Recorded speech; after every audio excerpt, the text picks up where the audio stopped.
You know what the ultimate professional move is? Knowing when to stay quiet. Knowing that the moment you open your mouth to dismiss, to minimize, to condescend, you've already lost. The truly great leaders, the truly great coaches, the truly great minds in sports. They know that sometimes, the loudest thing you can do is say nothing at all. Stephanie White is supposed to be an ultimate professional. She has the resume. She has the experience. She has coached at the highest level of women's basketball for years.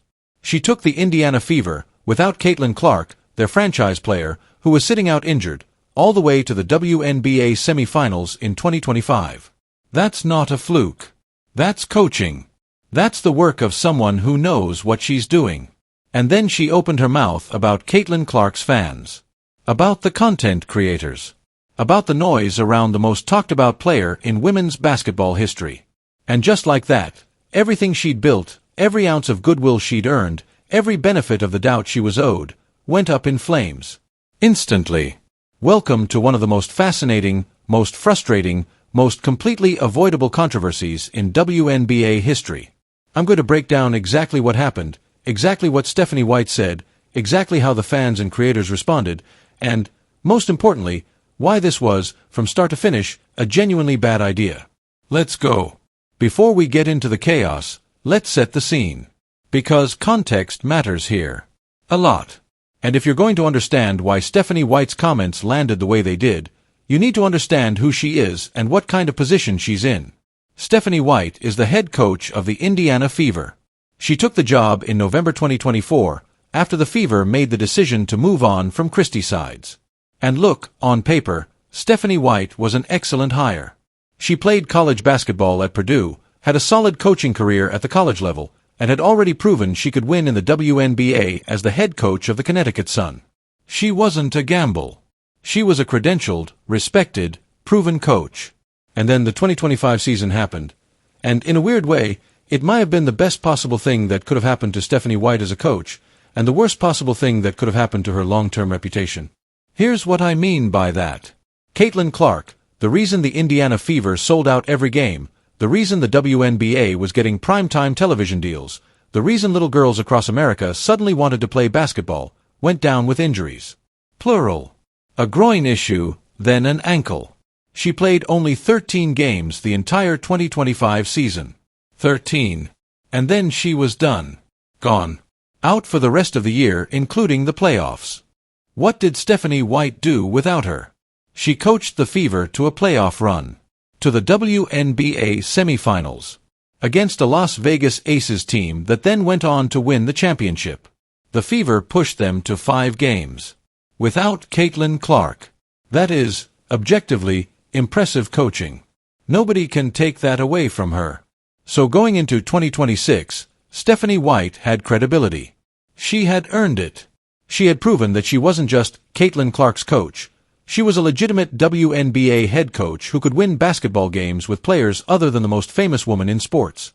That credibility mattered. It gave her standing. It gave her authority. It gave her the right to make decisions that fans might disagree with and have those decisions respected. And then 2026 started. And the scrutiny, the very real, very intense, very unrelenting scrutiny that comes with coaching Caitlin Clark, came back. At full force. Louder than ever. And Stephanie White found out, the hard way, that the standing she'd built could disappear in the span of one press conference. Okay. May 30th, 2026. Indiana Fever versus the Portland Fire. And this is where our story really begins. The Fever are struggling. They end up losing the game, a blowout loss that has fans already frustrated and online discourse already running hot. But what happens on the Indiana bench during that game? That's what everyone is talking about. Because there's a moment, caught on broadcast cameras, replayed thousands of times in the hours that follow, where you can see what appears to be a heated exchange between Caitlin Clark and Stephanie White on the sideline. I want to be careful here, because this is exactly where these stories go sideways. When people see a clip, especially a compressed, sideline camera clip where you can't hear what's being said, where you can't see the full body language, where you're getting maybe 3 seconds of a 48-minute interaction, they fill in the blanks. And they fill them in according to whatever narrative they already believe. If you already believed Stephanie White had a problem with Caitlin Clark, the clip confirmed it. If you believed the relationship was fine, the clip was nothing. The clip itself was essentially a Rorschach test for how you already felt about the Fever's coaching situation. But here's what made it worse. During that same loss to Portland, Stephanie White was also seen making a substitution that pulled Caitlin Clark from the floor. And fans, already on edge, already angry about the blowout loss, already looking for someone to blame, seized on that decision too. Was Clark being benched as some kind of message? Was White intentionally limiting her star's minutes out of spite, out of stubbornness, out of some coaching philosophy that prioritized team structure over letting her best player play? The internet didn't wait for answers. The internet never does. Within hours, the clip had millions of views. Hashtags, debate threads, full-length YouTube analysis videos. People who had never watched a single WNBA game in their life suddenly had very strong opinions about whether Stephanie White was ruining Caitlin Clark's career on purpose. And into this absolute firestorm, Stephanie White walked up to a microphone. Now here is where I want you to pay very close attention. Because what Stephanie White said in her response, how she framed it, what she chose to address, and what she chose to dismiss, tells you everything about why this situation escalated the way it did. When asked about the sideline exchange with Caitlin Clark, White was firm. She said, and I'm paraphrasing here, that what happened on that sideline was coaching. Pure and simple. She was challenging her player. That's what coaches do. She pushed back on the idea that there was any kind of rift or tension, and she called out what she described as a double standard, that if a male coach had the same kind of intense sideline interaction with a male player, nobody would blink twice. Nobody would be writing think pieces about it. Nobody would be running slow-motion analysis videos on YouTube. And you know what? On that specific point, she's not entirely wrong. There is a real conversation to be had about how female coaches and female athletes are covered differently than their male counterparts. That double standard exists. It is real. And calling it out is legitimate. When Stephanie White's comments about the surrounding noise, the fans, the media, the creators building content around the story, came across as condescending, as though she was looking down at the people paying attention to this situation and saying, essentially, you don't know what you're talking about and I don't have time for you. That was the moment things truly exploded. Because here's what the fans and the creators heard. They heard, your opinion doesn't matter. They heard, your concerns are annoying. They heard, I'm the coach, I know best, and the rest of you should sit down and be quiet. And if there is one thing you absolutely cannot say to Caitlin Clark's fanbase, one of the most passionate, most engaged, most vocal fanbases in the history of women's sports, it's sit down and be quiet. White also drew scrutiny for another comment she made around the same time, about the growing noise surrounding Caitlin Clark in general. She suggested, essentially, that she didn't know if that noise was ever going to be quiet. That this is what Caitlin does. She makes big shots, she has big moments, and when you have a player like that, people take it for granted. It's easy to overlook what she does. On the surface, that sounds fine. Even complimentary.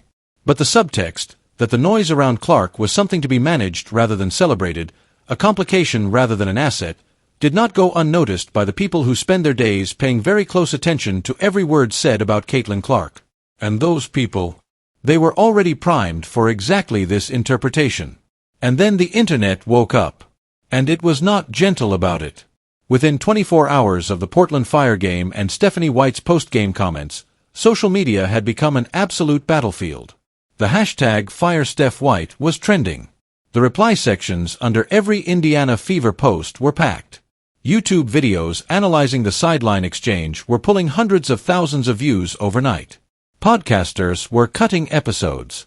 Sports journalists who normally wouldn't touch the WNBA with a 10-foot pole were suddenly writing long-form pieces about Stephanie White's coaching style. The fan reactions ranged from frustrated to absolutely furious. Let's look at some of what was actually being said, because this matters. Now, some of these takes are clearly over the top. Lied to Caitlin about what play they were going to run is the kind of claim that has no evidence behind it and feeds the most conspiratorial end of the fanbase. And yes, some of the hostility directed at Stephanie White crossed lines that criticism of a public figure should not cross. But here's the thing, and this is really important, the volume of criticism, the breadth of it, the fact that it was coming from all corners of the fanbase and not just the most extreme voices. That tells you something. When the most casual Fever fans, the people who normally just enjoy the games and go about their day, are the ones posting frustrated comments, that's not just a fringe reaction. That's a genuine disconnect between a head coach and the people who care about the team she's coaching. And the content creators, the YouTubers, the podcasters, the Twitter sports analysts who have built entire channels around Caitlin Clark content, they went absolutely to work. Videos with titles like Stephanie White bashed Caitlin Clark fans, exposed for lying, and Stephanie White going viral for brutally insulting Caitlin Clark content creators were pulling massive numbers. The algorithm loved it. The audience was there. And Stephanie White, by drawing attention to the noise instead of rising above it, had just handed content creators the story of the week on a silver platter. This is the part where the instant regret in our video title really kicks in. Because every press conference where you come across as dismissive of your fanbase doesn't silence criticism. It amplifies it. Every time you make fans feel like their concerns aren't worth engaging with, they find 10 more things to be concerned about. You do not win a public relations battle with Caitlin Clark's fanbase by telling them they're wrong and moving on. You just don't. I want to spend a little time on the content creator angle specifically, because I think this is the part of the story that a lot of traditional sports coverage is completely missing. And it might actually be the most important part of all of this. Caitlin Clark's rise to cultural dominance did not happen because of ESPN. It did not happen because of the AP or Sports Illustrated or the major sports networks. Yes, those platforms covered her. Yes, those platforms amplified her story. But the engine of Caitlin Clark's popularity, the thing that turned her from an excellent college basketball player into a genuine American cultural phenomenon, was content creators. YouTube channels, Twitter accounts, TikTok pages, Instagram Reels, podcasts. People who were obsessed with her game, obsessed with her story, and spent enormous amounts of time and energy making content that brought new audiences into her orbit. Those creators did what no marketing budget could have done. They made Caitlin Clark feel personal. They made her story feel urgent and exciting and worth paying attention to. They grew her audience from people who already followed women's basketball to people who had never watched a single WNBA game in their life. The viewership records, the jersey sales, the sold-out arenas, none of that happens without the ecosystem of creators who made Caitlin Clark a daily conversation for millions of people. So when Stephanie White comes across as dismissing those creators, when she implies, through her tone and her framing, that the noise they're generating is a problem rather than an asset, she is essentially biting the hand that has been feeding the Indiana Fever for 2 years. She is telling the people who filled those arenas, who sold those jerseys, who turned Indiana Fever games into must-watch television, she is telling them that their enthusiasm is an inconvenience. And creators, people who have built audiences, who understand how attention works, who know exactly how powerful they are in the modern sports media landscape, do not take that lying down. They respond the only way they know how. They make more content. More critical content. More content that asks hard questions. More content that frames Stephanie White as an obstacle rather than an ally. And the audience for that content, given what Caitlin Clark fans were already feeling, it was enormous. This is the instant regret moment in real time. You don't win a standoff with content creators by dismissing them. You just give them better material. Every coach, every executive, every public figure who has ever tried to suppress a story by being condescending about it has learned this lesson the hard way. Stephanie White is just the latest. And here's the deeply ironic part. Stephanie White was, in the same press conferences, complaining about people taking things out of context, about the media twisting narratives, about people making mountains out of molehills.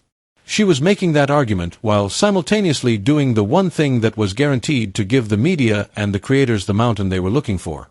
You cannot complain about attention while doing the thing that generates more of it. Now, let's talk about the person at the center of all of this. The person whose name is on the jersey everyone's arguing about. Caitlin Clark herself. Because here's where the story takes a turn that I think says a lot about who Caitlin Clark is as a person and as a professional. When the media asked her directly about the sideline exchange, about the relationship with Stephanie White, about all of the noise and the drama and the conspiracy theories, she didn't take the bait. Not even a little bit. She said, and I want to get this as close to her actual words as possible, I ride with Steph. I ride for these girls. Steph has my back more than anybody. As far as we were concerned, the moment died right then. We can't control the outside narrative. She also said something that I think is genuinely wise. We can't control where people choose to take a snippet of an instance in a game or whatever it might be and run with it. She acknowledged that the cameras are always on her. That 3 seconds of sideline footage is going to generate 3,000 takes. That the narrative machine is going to do what the narrative machine does. And she's choosing not to feed it. She's choosing to be the adult in the room. Now, some people will hear that and say, of course she's going to defend her coach publicly. What else is she going to say? And look, that's a fair point. Athletes almost never throw their coaches under the bus in public. It would be professional suicide.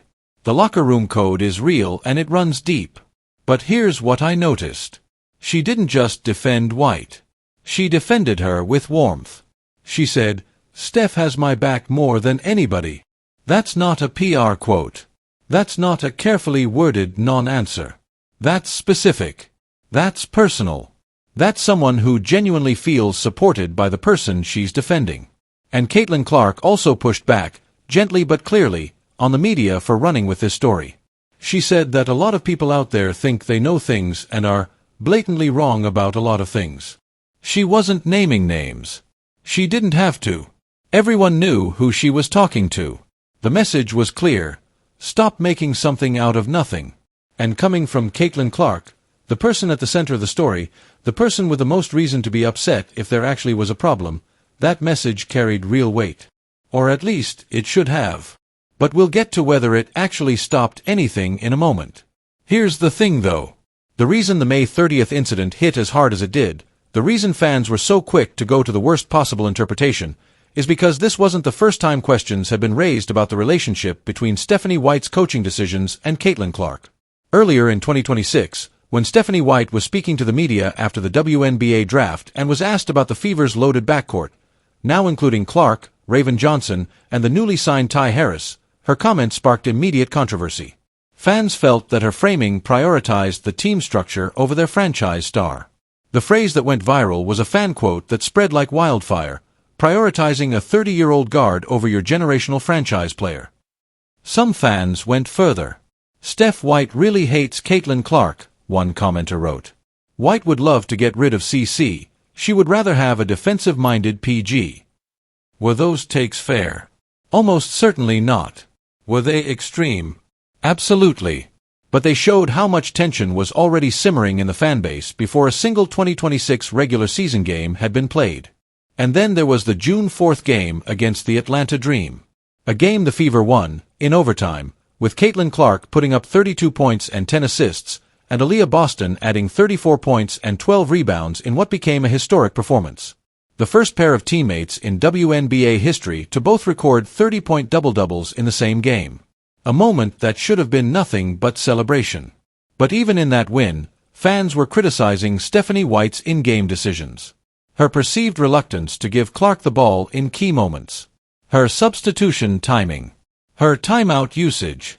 The fanbase had reached a level of scrutiny where even winning wasn't enough to escape criticism if the path to the win looked messy.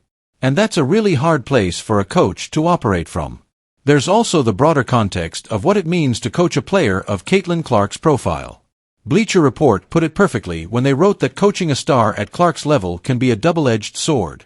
As much as she brings to the table, scheming around her defensive flaws presents a challenge every game. That's a real coaching problem that has nothing to do with personal feelings. It's just the complexity of coaching a transcendent offensive talent who is still developing on the defensive end. But when you're already in a reputation hole with the fanbase, every coaching decision looks like evidence of the worst narrative. That's the trap Stephanie White found herself in. And some of that trap was set by her own communication choices. Okay, I want to take a step back and be fair here. Because in any story this heated, this emotionally charged, this driven by strong takes and strong feelings, the truth is almost always somewhere in the middle. And I think we owe it to everyone involved, Stephanie White, Caitlin Clark, the fans, and ourselves, to actually look at both sides of this honestly. Stephanie White's point about the double standard is not wrong. It is a documented, well-established fact that female coaches and female athletes receive different treatment in sports media than their male counterparts. Intensity on the sideline that reads as passionate and competitive in a male coach gets described as problematic or abusive when a female coach does it. Scrutiny that would never be applied to a male player's relationship with his coach gets applied constantly to Caitlin Clark's situation. The "are they getting along?" question is one that never gets asked when a male superstar and his male coach have an intense exchange. Never. So yes, White is right about that. And the media, including some of the content creators who covered this story, could stand to reflect on whether some of their coverage would look exactly the same if the coach were a man and the player were a man. That's a legitimate question. But, and this is a big but, being right about the double standard doesn't mean the way you communicate about it can't make things worse. You can have a completely valid point and still deliver it in a way that inflames rather than de-escalates. You can be correct about the unfairness of the scrutiny and still handle that unfairness poorly. And when you are a public figure, when you are the head coach of the most talked about team in the WNBA, the way you handle things in public matters enormously. Not just for your personal reputation. For the team. For the players. For the sport. Caitlin Clark, in her response, modeled exactly what good public communication looks like under pressure. She acknowledged the situation without feeding it. She defended her coach without throwing her fanbase under the bus. She was honest about the media's role in amplifying things without being hostile about it. She was, in every meaningful way, the most professional person in this story. And the contrast between Clark's grace under fire and White's visible frustration with the noise around her team? That contrast told its own story. Whether that was fair to White or not, and arguably, it wasn't entirely fair, it was the story the audience was reading. So where does all of this leave us? What's the takeaway? What should Stephanie White do from here? And what does this whole situation tell us about the impossible job of coaching the most famous player in women's basketball? First, and I'll say this as clearly as I can, nobody is served by Stephanie White losing her job over this. The Fever have a real season to play. They have real championship aspirations. Coaching turnover is destabilizing. Caitlin Clark herself has said the relationship is good. Firing a coach because fans are angry on Twitter is not a decision that makes a basketball team better. Full stop. What needs to happen is a recalibration of how Stephanie White communicates with the outside world. Not a change in her actual coaching philosophy. Not a change in how she challenges her players. Not a change in how she runs her team. But a recognition that the rules of engagement when you coach Caitlin Clark are different from the rules anywhere else.